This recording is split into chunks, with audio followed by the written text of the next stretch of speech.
Next up, we have Lisa Reeves from Zenefits, who's going to talk about building a power brand in the experience economy, how to create your power brand. I'm going to hand it over to Lisa to really delve into the subject a little more. Thank you. Great, thank you. Is there a clicker?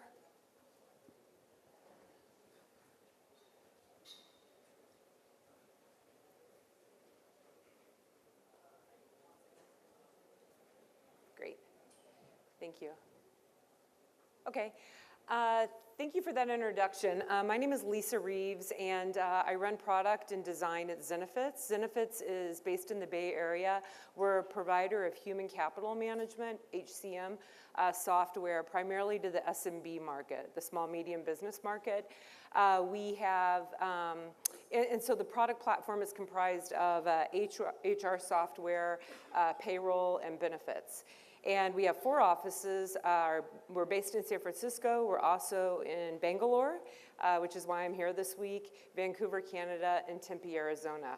And as a small world moment, I just can't believe that Techstars is a sponsor. I joined Zenefits from Workday. I started a company, and Techstars was actually my founding investor. So yeah, huge shout out. It's a great program.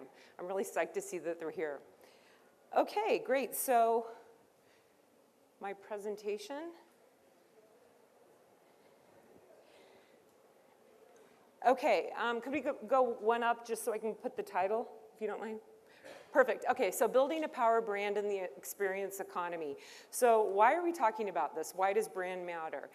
Brand matters because it's a promise. It's a promise to your shareholders, it's a promise to your customers, it's a promise to your employees, and it's really a perception of quality, consistency, and trust around your product or your company, the services that you provide.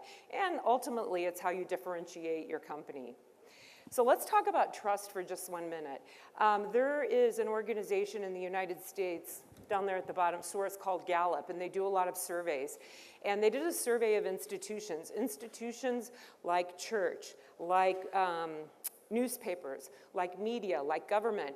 And you can see the decline that they've seen in trust over the past 40 years, 45 to 50 years, declining from 70% in the mid-70s to 32% today. And Congress, which is our government agency which provides laws, sets the laws in the United States, it's even worse, okay?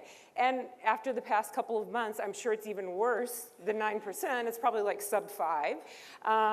And the final one is trust in church. This is a part of our fabric of any economy, any community across the world. And you can see, even in the United States, this huge decline in trust. So where does that leave us? You could say it's a trust revolution. If we don't have trust, that really impacts our brand. It impacts how we position ourselves. It's very powerful. And you're really in a deficit position with the loss of trust in your brand and your company. And we also know that trust really also drives engagement inside an organization and better business performance. So what makes up your brand? Let's go back a couple hundred years. We're back in the agricultural economy, and what do we have? Farm workers. We had improved tools, we had improved ways of planting, drove a lot of prosperity across the economy. It propelled all people. Brand wasn't really a big issue. Fast forward another 100 years, we're in the industrial economy. So now it's manufacturing, mass commoditization of product, and really it's the first opportunity that we had to differentiate based on brand. So whether it was a Ford Model T or a General Motors car in the United States, there was a real opportunity to differentiate yourself from your competitors. And then one that many in this room probably started their career was in the knowledge economy in the 20th century, which was really the time of information workers. Tons of data, tons of information, more sophisticated buyers, more sophisticated companies, and a real opportunity to build a brand, lots of agencies, lots of consulting companies focusing on that. So where does that take us now? really the nucleus or the center focus around brand, in my opinion, is really the people power the brand. So we've gone, from this kind of what I laid out, the journey, like agriculture, no need, to the industrial revolution, to the information economy, and now as we're in 2018, I think what we're entering into today is the experience economy. It's all about the experience. And when I say experience, it's just not the customer experience, which was what you just heard about in the last presentation. The journey of the customer, demand gen, driving prospects to your website, which is what many of us think about. It's also the experience of the employee. And one thing I want to call out here, when you think about what your employee base looks like, it's my opinion that we're really looking at a very diverse and fluid organization. It's no longer one organization or one type of people, a homogeneous group that's making up your employee base. It's a very fluid organization. It's the gig economy. It's independent contractors that you hire, independent contractors you get from agencies. It's someone that's a software engineer during the day and they have a side hustle at night. They're driving Lyft. It's volunteers. It's a much, much different type of engagement that you have in contract, social contract, that you have with your employee base. And a lot of this is really driven by things like mobile and digitization of a lot of processes. So experience matters. And two sides of this, which is really what the core of this presentation is, two sides of this, the customer experience, the employee experience. So think about the customer experience now. It's no longer a single product. It's not one car. It's not one service. It's really the entire, and at Zenefits we'd like to say the whole product. It's the whole product experience. And so what does that mean? It's really an ecosystem. Think about Amazon. They're e-com, the biggest e-com site around, but they also have retail stores. You think about Apple, their hardware, software, service, retail. You think about Lyft, it's the app, but it's also management of that entire workforce with a totally different set of requirements than what you would have with just a full-time FTE at your organization. And then on the flip side of that, you have the employee experience. And if you look at what you're dealing with, at least in the United States, from an employee experience, it's a very, very different makeup from what companies have dealt with previously. So it's not homogeneous. They have different requirements, different values. So you take the baby boomers, which are, I think anyone born like late 40s up until mid 60s. No silent majority here. And then you have the Gen Xers. Those are born in the late 1960s up to about 1980. And then we have what everyone likes to talk about in Target, which are the millennials. And you can see for the millennials, it's a very different makeup. Overall compensation, which historically we thought when we hire, number one driver, it's not the key driver for these individuals. It's opportunity to learn and grow, great managers, great culture, a very different set of values and norms. And so that's challenging to manage that across your organization. So never before when you look at the stats, you look at the makeup of the type of work you're dealing with, as well as what generational shifts as well. Never before has the employee experience inside of the company been so closely intertwined to the success of the company on the outside. So what I would posit and bring up here is, are you treating that employee experience with the same care, nurturing, and loving that you have around the customer experience? And it's super powerful when you think about it because tons of studies are out there. We know highly engaged workforces, people who have that trust factor going, lead to higher levels of productivity, more happiness. And how many examples are there also of bad behavior inside an organization, which has totally, plummeled your company? Plenty of them. From leaders of tech companies like Elon Musk not getting enough sleep at night and tweeting about his funding, to all the bad behavior in the boardroom. You think about harassment, you think about diversity, you think about inclusion. These are really, really big, weighty topics. And there's no doubt that the quality of engineering staff, the quality of your product managers, you know, you can be the highest quality organization from that perspective, but if you don't have that level of trust, you don't have that level of balance inside your organization, you're really in a deficit position. So, as I mentioned before, is your employee brand experience as thoughtfully designed as your customer brand experience?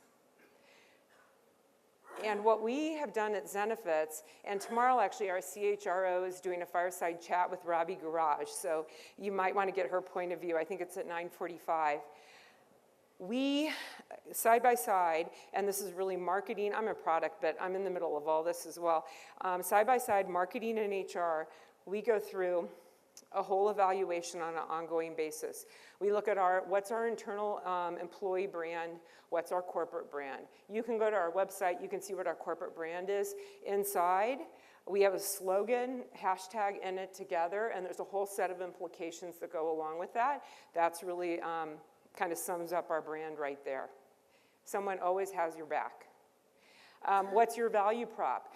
You know, we're based in San Francisco, so all these things I'm going to go through, huge. The war for talent is just insane. Anyone who's a senior leader at Zenefits spends so much time interviewing and recruiting, and even here in Bangalore, we do as well with our teams. So what's your value prop that you lay out? What's your talent acquisition strategy? We have internal recruiters. We work with external recruiters. We get referrals. Our customer acquisition, talent acquisition are definitely on par in terms of key drivers to our success as a company. Employee retention, we all know if you're a SaaS company, it's 20 times easier to keep an existing than to bring on a new customer. Same thing goes for employee retention. All the stats and numbers are out there.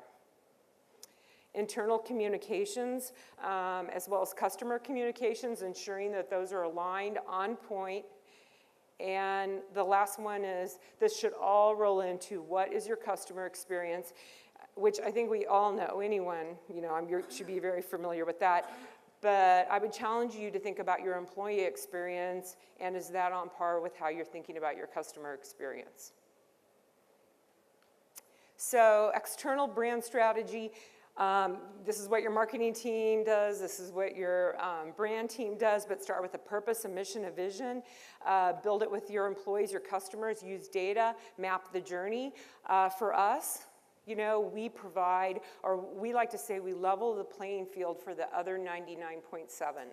If you look in the United States, although everyone knows all the Fortune 500 and the big companies, the economy of the US is powered by the SMB, and that represents 99.7% of the workforce.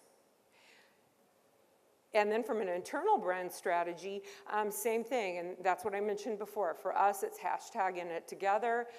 You'll hear Beth talk about other values and principles. We spend a tremendous amount of money, time, and energy ensuring that everyone across all 4 of our locations is on the same page. And the other tactic that we use, and I think probably many of you in here use a customer journey map. So we have a buyer journey, we have a customer life cycle. You heard before about, you know, demand gen, different approaches to that, but we aggressively follow this and we tune it as we move through the market. But for us, it's really a combination of digital touches as well as human touches.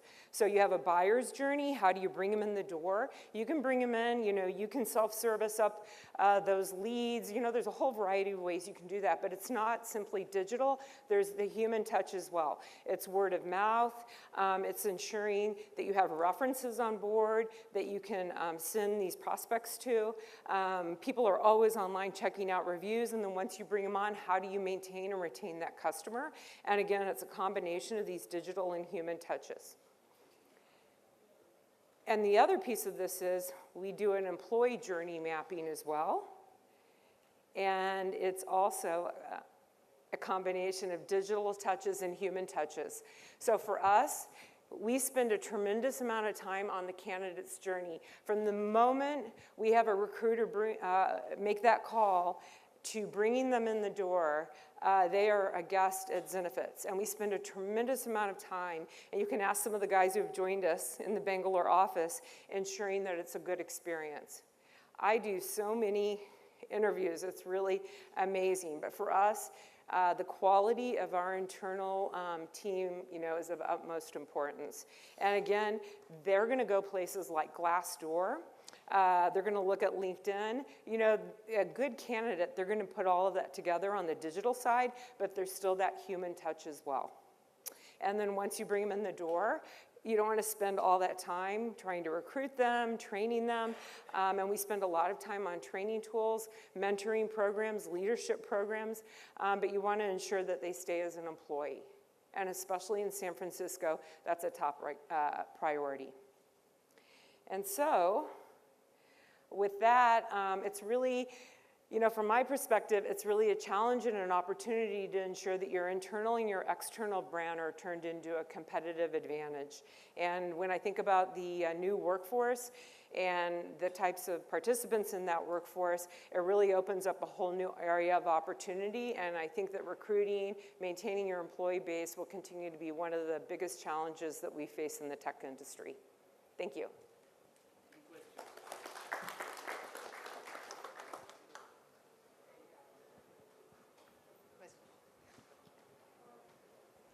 When you're talking about the gig economy or shared economy, or you're looking at consultants who are working for different organizations at the same time with their niche skill set, how do you work on employee experience then? Because they are not your full-time employees. Right. So how do you kind of link with them, how do you get them involved in what's happening in the organization? Yeah. Because that's a different workforce altogether. It's totally different, and that's a great question. For those of you, just summarize the question, when you think about independent consultants, how do you really pull them into the employee experience? Because they aren't really, like FTE on your payroll. And so we do a lot of things. We ensure that the tools that we provide, if they're remote, that they're really seamless, high quality tools. We ensure on the security side that they have access, the appropriate access to information, so they're not wasting time, trying just on the productivity and logistics side to do that. We also do a lot of face-to-face, which is why I'm out here, meeting with a group that we have as a set of contractors. And so I think, there's not one silver bullet. It's really a combination of things, but we're definitely cognizant of that. And it's funny how many times just the little things around, barriers to access to data, poor quality of productivity tools, telepresence that doesn't work, and so we try to streamline that. We have a big admin business ops side, which really focuses on that as well. How do you build a culture of, trust, innovation, learnability, etc.? How do you reinstate that? Sorry, a culture. How do you reinstate? Oh, maybe I should get away. Yeah. How do you reinstate the culture of, let's say, trust, innovation, excellence, etc.? Okay, how do we maintain the culture of innovation, excellence? You showed us the trust factor going down. How do you bring that up again? Oh, okay. So I think, how do you bring up the overall trust factor? I think, for us, I can only speak for us, and it's part of the hashtag that we have in it together. So you can trust us to, if we need to do a postmortem, if there's something that fails, if you want to try something new, if we understand the risk associated with it. So we create, I would say, like a trusted environment. And for us in particular, that's how we work on ensuring that we have trust inside the organization. For the larger, like we get a new administration, like a new president or something like that. I mean, it's like such a big issue right now, like on so many levels. And you also look at the United States, the trust in the Catholic Church. I mean, I don't want to go off script and talk about all that, but I mean, there's big macroeconomic problems associated with at least trust in the United States. Thank you. I can only focus on my own little piece. Yeah, hi. You spoke a little bit about mentorship program in the last slide. My question would be, I've seen mentorship program fizzle out after, a point after you launch it. What would be the success factors or the, features that are key to ensuring that your mentorship program is successful?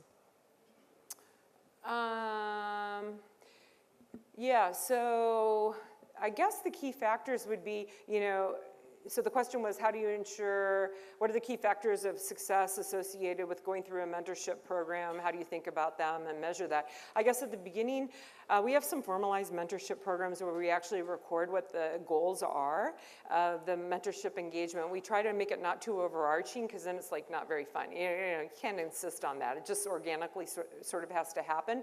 But we also use an online tool for collaboration. And so it's pretty black and white in terms of mentoring. And also if there's an attitude or something you really want to change, that's recorded at the beginning of the mentoring relationship. Any other questions? Okay. Thank you, Lisa. Thank you so much for taking the trouble and being so patient with us as well. Yeah. And giving us very on-ground, practical ways of, experiencing brand. Great. Yeah, Thank you.